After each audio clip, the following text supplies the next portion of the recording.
The next step down in the pyramid of whatever gamers are, which is a hardcore gamer.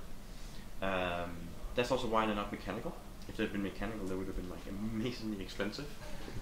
We have a very successful line of mechanical keyboards, and this is actually the first time since 2008 that we've put out a keyboard that is not mechanical. This is the Apex, and this is the Apex Raw.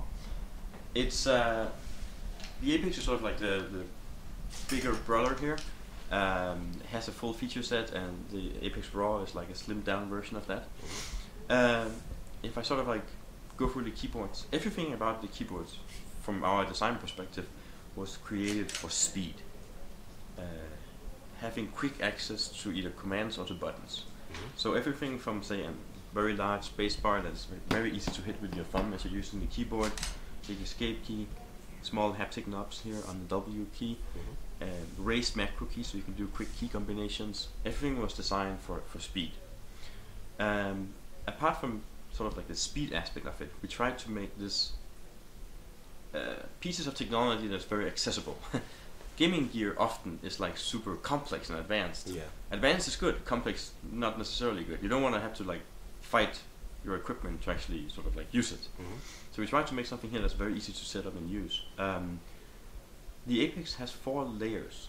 That means that 504 keys on the keyboard can be entirely reprogrammed or contain macros. Now, we don't believe that anyone is really going to do that. I think the W key always needs to be the W key, otherwise typing and moving in games becomes really shitty. Yeah. But the opportunity is there. There's a lot of keys that can be programmed and giving functionality. And one of the things that we started doing was we ourselves realized that we weren't using those features because they were difficult to get to. So we've added something we call ActiveZone. So when you switch between those layers on the keyboard, one mode could be when you play different characters in, say, Diablo 3 that have different spells and different skill sets. That you can switch between these layers, and the layers can actually change color.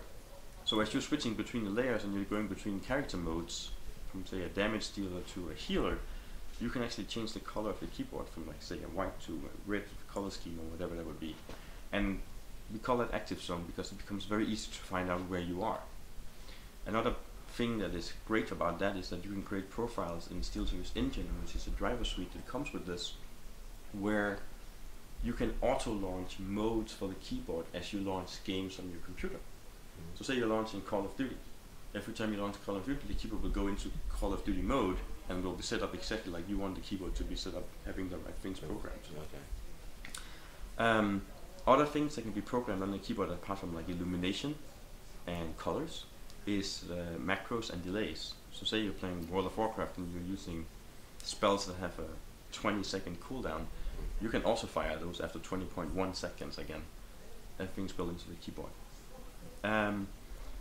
The Apex Raw is sort of like the slimmed down version of that, and the difference in price between them is $99 and $69 for the Raw. It has 2 layers of macros, and it has 1 color, which is white. Other than that, the keyboards are relatively the same. The Apex version comes with a USB port and a braided cable, where the Raw does not. Normally, we build our things to like last for an ice age. We've done that here too. It's I think one of our trademarks. The way you would raise the height of the keyboard is just by switching out these feet. It will take it from a 7% angle to a 10% angle. Okay. That's a very doable way of doing it. Every time you have something that sort of like falls out, you also have something that can break. We don't like things that break. So those are the Apex and the Apex Raw. Okay, and I know I should know when it should be hitting the market. I just can't remember. Early Q2. Okay. So fairly soon. Yeah. All right. They're right around the corner. Very nice. Did you do price points on this? Yes. Okay. Perfect. 69. Yeah, they're running 69. 99. Yeah. Awesome. So basically, these are for your everyday gamer. It's Yeah. not going to be your hardcore gamers because 99 is pretty affordable. Yeah. We think so. Like normally we do stuff like the keyboard over there, the 6GB2, which is like very compact. It's made to be stuffed in a bag. it can withstand like even fucking United baggage handlers, which are like the worst pricks on the world. Don't. That adds to my But- biggest stories. But you know, this was not a keyboard that was necessarily made to be stuffed in a bag. Like, we think this is something that's very stationary. When you buy it, you sort of put it on your desk and it probably stays there.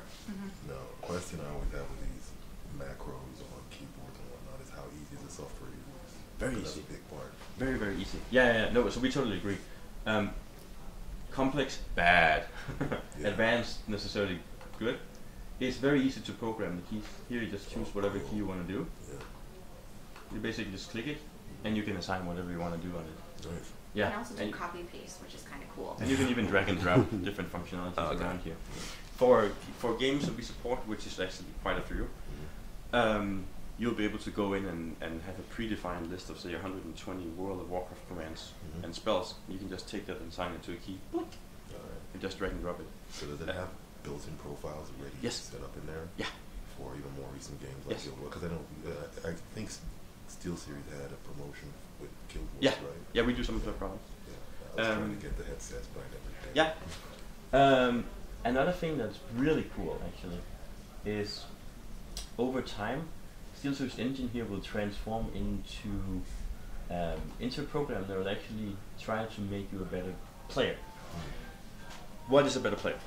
Well, for us to succeed, we feel like two things has to happen. One, you sort of have to forget that you're using our equipment when you're using it.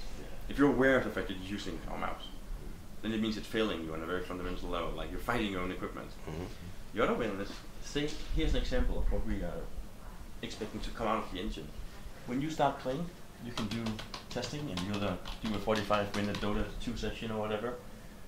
We'll stop the keyboard and we'll give you a heat map of everything you just did over the course of like your play session, and then start making recommendations over time. That's not a feature that's in the program right now, but it will be over time. We're like, hey, why don't you take your I key and remap that to you, because we can see you're using it, but it's the only key you're using in this area of the keyboard, so you would actually become faster by doing that.